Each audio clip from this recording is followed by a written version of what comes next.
Some key points that I learned by going to the museum was that even though the Japanese were not trusted by Americans during World War II, or even after, they were still determined to become citizens and pursue higher education. Another thing is that they really emphasized on etiquette and art because it was a gateway to creativity for each individual.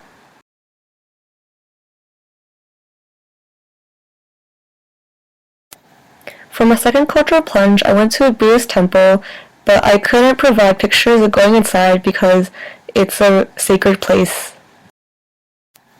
I went to the Koyasan Buddhist temple located in LA, and it was started in 1912, and some of the services they have is talismans and cleansings.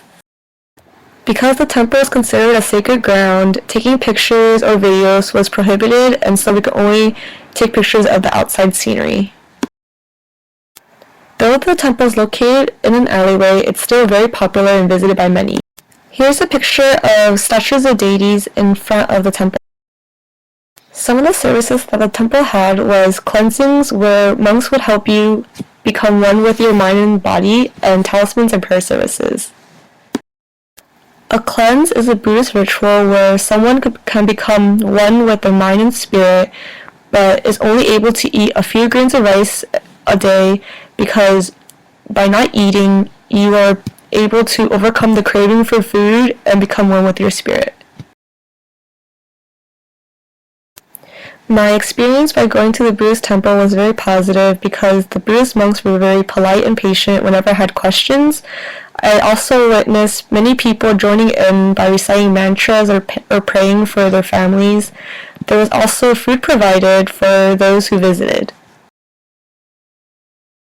Something I learned by going to the temple was that Buddha was not a god, instead he was a sage, and thus Buddhism is considered a teaching.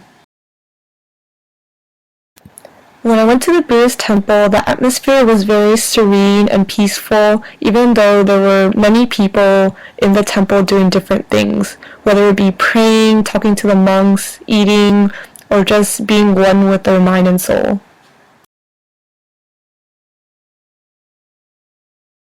Now I'm going to compare the two experiences and how it connects to our class. Some similarities that the two experiences had is that the Japanese also follow Buddhist teachings and go to temple, and that the two experiences had were very heartwarming and very serene, and everyone wanted to help. The history is also very deep and complicated, but it was both very easy to understand due to everyone's help. Just like how the Japanese were not welcomed by Americans in the beginning, Buddhism was not either. Some other similarities would be that there are many festivals in Japan that are celebrated at Buddhist temples, such as New Year's Day, Obon, which is a Buddhist Memorial Day, and Buddhist Thanksgiving, and many more.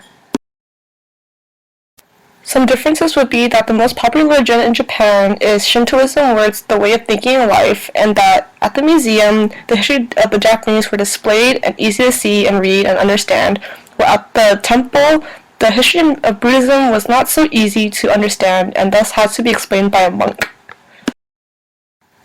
In Chapter 2 of Banks, the text talks about overgeneralizing a culture of religion in schools, and in many textbooks we hear about the United States creating the Constitution in order for everyone to be free and a citizen, and yet they only briefly talk about the Japanese and how they were neglected in their wanting to become a citizen. Another overgeneralization would be when teachers are not educated in a specific culture or custom, and thus they stereotype these holidays and what these people celebrate or wear or eat.